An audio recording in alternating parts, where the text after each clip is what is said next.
Everyone knows Abraham. But almost nobody knows what he actually did for a living. Think about that. One of the most influential figures in human history, and yet his job description is basically forgotten. Was he a businessman, a herdsman, a trader? The truth is, he was all of those things. Abraham had wealth, livestock, servants, influence.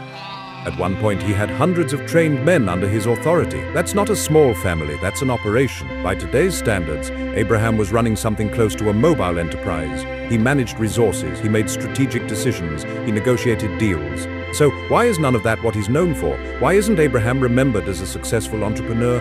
Why don't we study his business model? Because that's not what made him Abraham. He's remembered for something else entirely. Faith, identity, conviction, a relationship with God that defined every decision he made. And that reveals something most people today completely miss. Careers don't create legacy. Identity does. Today, if you ask someone, "Who are you?" they answer with their job. "I'm a developer. I'm a student. I'm a trader." But jobs change. Skills become outdated. Industries rise and collapse. Titles come and go. If your identity is built on what you do, what happens when what you do disappears? Abraham's life shows a different model. He had a livelihood, but he wasn't defined by it.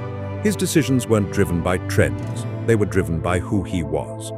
And that's why his name lasted thousands of years, not because of his work, but because of his identity. So here's the real question. Are you building a career, or are you building something deeper? Because a career can make you money, but identity makes you unforgettable. Abraham had a business, but that's not what made him Abraham. If you only build a career, you might succeed.